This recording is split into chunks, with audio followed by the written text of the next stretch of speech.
So last lecture में अपन ने uses of dimensions study किए थे. Second use that is to find conversion factor, और उसमें अपन ने एक एग्जांपल देखा था for the force, right. Force का यूनिट था न्यूटन और CGS यूनिट था डाइन. फिर न्यूटन को अपन ने डाइन में कन्वर्ट किया. 1 newton is equal to 10⁵ dyne, right. फिर उसके साथ मैंने आपको एक एग्जांपल भी दिया था सॉल्व करने के लिए एज एन होमवर्क, और बोला था कि एनर्जी का आप कन्वर्जन फैक्टर फाइंड आउट करो. तो एनर्जी के लिए आप कोई भी फार्मूला यूज़ कर सकते हो, वर्क डन भी यूज़ कर सकते हो क्योंकि वो भी एनर्जी होता है. पोटेंशियल एनर्जी भी यूज़ कर सकते हो क्योंकि वो भी क्या है, एनर्जी है. उसके नाम में ही तो एनर्जी है, राइट. काइनेटिक एनर्जी भी फार्मूला आप यूज़ कर सकते हो. सो कोई भी फार्मूला आप यूज़ कर सकते हो, ठीक है, एनर्जी के लिए. So we will start. Energy का चेक करते हैं आपको वैल्यू क्या मिला. ओके. सो एनर्जी के लिए विल टेक वर्क डन. आप कोई भी यूज़ करना. वर्क डन, वर्क डन का फॉर्मूला है force into displacement. Okay. Work done का फॉर्मूला क्या है, force into displacement. Okay. So force is mass into acceleration into displacement. Acceleration is velocity upon time into displacement. What is velocity? Displacement upon time. Already एक time है तो time square होगा into d. फिर से d into d क्या होगा, d square by t square. d into d will be d square by t square, that is displacement square upon time square, right. yeah. सो फिर इसका ये मास है, ये डिस्प्लेसमेंट टाइम. इसका डायमेंशंस क्या होगा, देखो. इसका डायमेंशंस होगा LMT. मास 1 है ना, तो मास इज 1. डिस्प्लेसमेंट 2. डिस्प्लेसमेंट मतलब किस में आएगा, लेंथ में आएगा.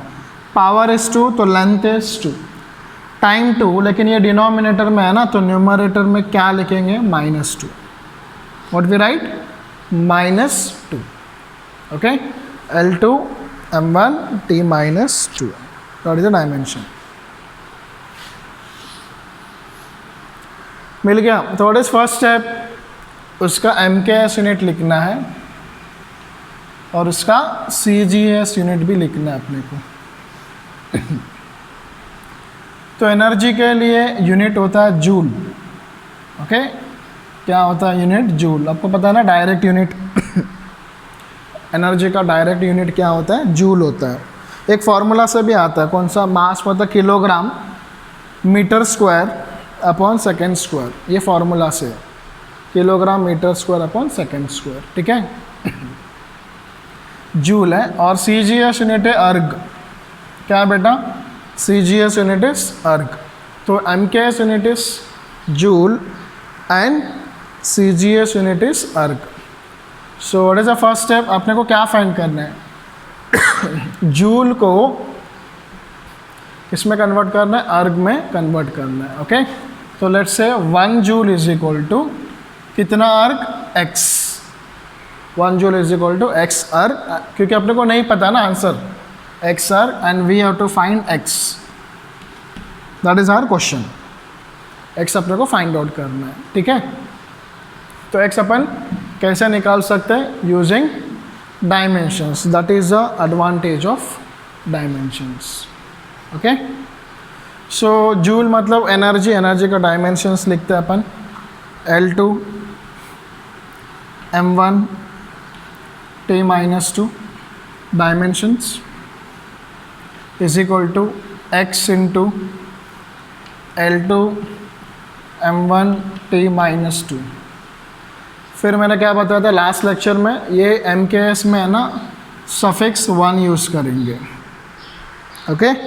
और ये CGS में है ना, तो इसका सफिक्स क्या यूज़ करेंगे अपन, 2 यूज़ करेंगे. तो x का वैल्यू क्या होगा, is equal to L2 m1 t -2 1 divided by this term, that is L2 m1 t minus 2, इसका सफिक्स क्या है बेटा 2, राइट. तो what is the next step? Next step is separate the length terms, separate the mass terms and separate the time terms. Okay, तो x is equal to length का terms अलग से लिख लो, L1 by L2. What is the common power? दोनों का power कितना है? पावर इज 2, तो मैं यहाँ पे लिखूँगा 2. ओके, फिर मास का टर्म्स अलग कर लो. What is the common power? 1. So here I will write m1 by m2 raise to 1. Time t1 by t2, t1 by t2 raise to कितना? -2, रेज टू -2. ओके, तो x is equal to, next step क्या है? Length 1 किस में लिखेंगे अपन? Length मतलब MKS में लेंथ का यूनिट क्या होता है? मीटर, और CGS में क्या होता है बेटा? Centimetre, raise to 2, right. फिर मास 1 मतलब MKS में मास का यूनिट क्या है? किलोग्राम, और CGS में gram 1. Time second, raise to और -2, राइट. तो what is the next step? Next step is इसको कन्वर्ट करेंगे. तो मीटर को किस में लिखेंगे? Centimetre. 1 metre is 100 centimetre. Okay, next kilogram को ग्राम में, 1 kilogram is 1000 gram, raise to 1. Time का दोनों यूनिट तो सेम ही है.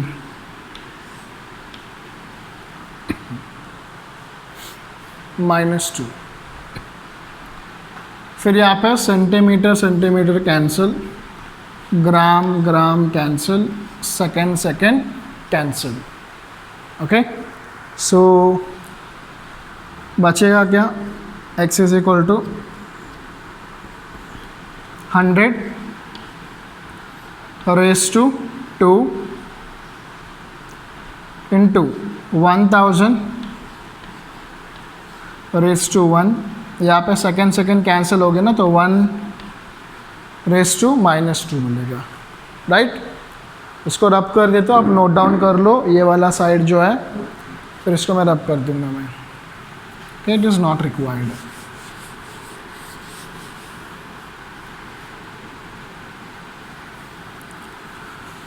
Right. So what is 100 raise to 2? 100 को मैं ऐसे लिखूंगा, ठीक है, 10 रेज टू 2 लिखूंगा. 100 को रेज टू 2. 1000 को मैं लिखूंगा 10 raise to 3 raise to 1.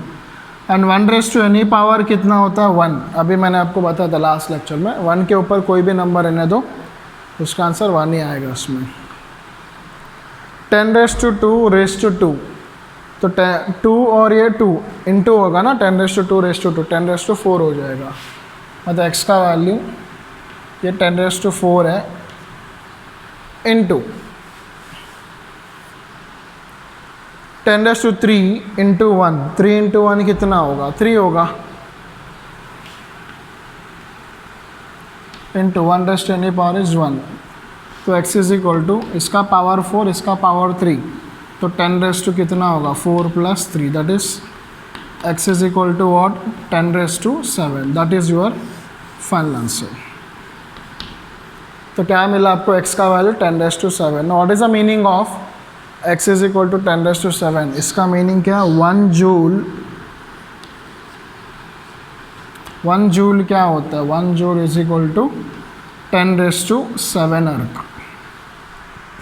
1 joule is equal to 10 raise to 7 erg. Okay, so that is the conversion factor of energy. Energy का ये कन्वर्जन फैक्टर है. ओके, सो मीन्स आप लोग सेम आप पोटेंशियल एनर्जी से भी कर सकते हो फॉर्मूला यूज़ करके. काइनेटिक एनर्जी का भी फॉर्मूला यूज़ करके कर सकते हो, दोनों में सेम ही आएगा उसमें, right. So what is first step, dimensions लिखा आपने, राइट। एम के एस के लिए सफिक्स 1, सी जी एस के लिए क्या यूज़ किया आपने, सफिक्स 2, एंड देन एक्स का वैल्यू, फिर ये इधर डिवाइड हो गया, ओके। एंड देन लेंथ का टर्म्स अलग किया, मास अलग किया अपन ने, टाइम अलग किया। इस सबका कॉमन जो पावर है, पावर लिखा अपन ने। L1 मीन्स एम के एस में लेंथ को किस में लिखते हैं अपन, मीटर में लिखते हैं, और L2 मीन्स सी जी एस में, तो सी जी एस में लेंथ को किस में लिखते हैं अपन, सेंटीमीटर। देन मास 1 में किलोग्राम और ये ग्राम, सेकेंड लाइक दिस। फिर मीटर को अपन ने किस में कन्वर्ट किया, सेंटीमीटर में कन्वर्ट किया है। 100 सेंटीमीटर 1 किलोग्राम इस 1000 ग्राम। सेकेंड कैंसिल, ये हो गया। फिर ये 100 बचेगा, raise to 2, 1000 raise to 1, 1 raise to -2। 100 को क्या लिखा अपन ने, 10 स्क्वायर, और 1000 को क्या लिखा, 10 क्यूब, रेस टू 2, और यहाँ पे रेस टू 1, तो 10 रेस टू 2 रेस टू 2, तो ये दोनों पावर में है ना, तो इंटू हो जाएगा, तो 2 × 2 विल बी क्या होगा, 4, okay. And then 10 raise to 3 × 1, 10 raise to 3 × 1, तो 3 × 1, that is 4 + 3 which is 7। So energy का कन्वर्जन फैक्टर आ गया अपने को, इट इज 10⁻⁷। तो 1 जूल इज इक्वल टू 10⁻⁷ अर्क। Similarly, 1 Newton is equal to 10⁵ dyne. So these are the new terms for you. ये आपके लिए नया टर्म्स है। जैसे मैं फोर्स बोला, आप लोगों ने कभी उसका फॉर्मूला लाइक उसका डायमेंशंस अपने को नहीं पता, उसका यूनिट है न्यूटन, सीजीएस में डाइन है, तो न्यूटन को डाइन में कैसे कन्वर्ट करेंगे नहीं पता, तो अपन कैसे निकालेंगे, यूजिंग डायमेंशंस।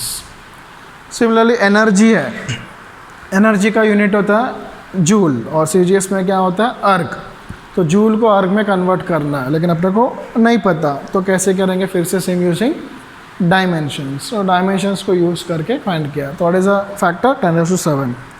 तो सिमिलरली ऐसे बहुत सारे टर्म्स हैं जिसका अपने को मान लो उसका कुछ ऐसा यूनिट में अलग यूनिट होगा, सीजीएस में कुछ अलग होगा, आप लोग पहली बार सुन रहे होंगे, तो उसका कन्वर्जन आपको नहीं पता, उसका कन्वर्जन फैक्टर आप इजीली फाइंड आउट कर सकते हो using dimensions, okay. So these are the uses of first 2 uses of dimensions.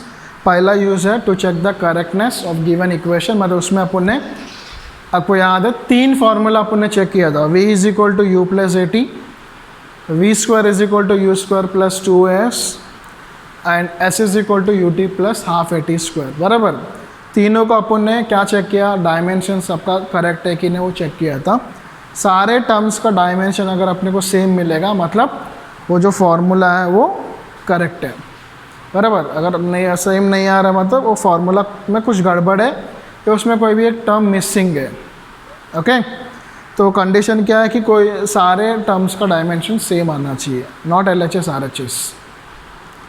फिर उसमें अपन ने कुछ एग्जांपल भी सॉल्व किया था, ऐसे कि फार्मूला देंगे और उसमें एक अननोन रहेगा, वो अननोन का वैल्यू फाइंड करना। वैल्यू मतलब वो अननोन टर्म क्या हो सकता है, मतलब वो अननोन वैल्यू वो कौन सा फिजिकल क्वांटिटी हो सकता है, ऐसा 2-3 एग्जांपल अपन ने सॉल्व किया था। प्रोसीजर क्या था, कोई भी 2 टर्म्स को इक्वेट कर लो और उसका डायमेंशंस लिख लो, ऑटोमेटिकली अननोन टर्म जो है उसका डायमेंशन अपने को आ जाएगा। फिर ये हो गया आज का अपना सेकेंड यूज़ कंप्लीट हो गया। इसमें ज़्यादा कुछ नहीं, जस्ट ये अपने को कन्वर्ट करने के लिए हेल्प करता है बस। इसके ऊपर ऐसा क्वेश्चंस स्पेसिफिकली एग्जाम में कुछ क्वेश्चंस नहीं आएगा, this is just basic knowledge. आपको MKS यूनिट को CGS में कन्वर्ट करना नहीं आ रहा है तो आप ये प्रोसीजर यूज़ करके निकाल सकते हो उसमें, ओके। मतलब स्पेशल इसके ऊपर कुछ क्वेश्चंस नहीं बनते, फर्स्ट यूज़ के ऊपर बन सकता है, सेकेंड पे नहीं बनेगा। फिर थर्ड यूज़ क्या था डायमेंशंस का, वो भी इम्पॉर्टेंट है। क्या था, to find exact relation between already related quantities. Means उसमें अपने को ये पता है कि कौन किसके ऊपर डिपेंड है, लेकिन कैसे डिपेंड है वो अपने को नहीं पता, कि डायरेक्टली प्रोपोर्शन है, की इन्वर्सली प्रोपोर्शन है वो अपने को निकालना है। मतलब मान लो ओम्स लॉ आप लोगों ने पढ़ा 10th में। ओम्स लॉ में क्या इक्वेशन था, V is equal to I R, बराबर, V is equal to I R. अगर मुझे ये नहीं पता, मतलब अगर मैं कंफ्यूज हो रहा हूँ V is equal to I R है कि V is equal to I square R है कि V is equal to I by R है या V is equal to I into R square है, समझ में आया कन्फ्यूजन। मुझे ये पता है कि V आई आर तीनों में कुछ फार्मूला है, बट एग्जैक्ट फार्मूला मुझे नहीं पता। तो वो जो एग्जैक्ट फार्मूला है, वो एग्जैक्ट फार्मूला मतलब पावर कितना रहेगा, 2 रहेगा, 3 रहेगा कि स्क्वायर रूट के अंदर रहेगा, तो एग्जैक्ट फार्मूला अपन फाइंड आउट कर सकते हैं कौन से use, third use of dimensional analysis से। समझा, मतलब मुझे इतना पता है कि किसके बीच में फार्मूला, लेकिन कैसे फार्मूला वो मुझे ढूंढना है डायमेंशंस को यूज़ करके। That is the third use of dimension. So that's why that third use is very important. Okay, वो अच्छे से आपको आना चाहिए, तो उसके लिए आपको डायमेंशंस भी आना चाहिए। सो इसके लिए मैं बोल रहा हूँ डायमेंशंस का जो लेक्चर है उसको अच्छे से देखो, हर एक फिजिकल क्वांटिटी का फार्मूलास रट्टा मारो, लर्न करो, फिर वो फार्मूला को यूज़ करके उसका डायमेंशन कैसे निकालना है वो पहला देखो, सीख लो उसको, उसके बाद ही आपको ये जो यूजेस है वो आराम से आए। क्योंकि what is your first step dimensions लिखना है। अगर ये लिखना नहीं आ रहा है तो आप आगे का प्रोसीजर कर ही नहीं सकते हो आप, ठीक है। सो आप पहले डायमेंशन का लेक्चर अच्छे से गो थ्रू करना, सारे फिजिकल क्वांटिटी का डायमेंशंस निकालना ट्राई करो, एंड देन आप यूजेस अच्छे से पढ़ो तो इजीली आप लोगों को ये समझ में आएगा lecture, right. So in the next lecture we will start with the third use, that is the last use of dimensional analysis. So आज का लेक्चर मैं यहाँ पे स्टॉप कर रहा हूँ। Okay, bye.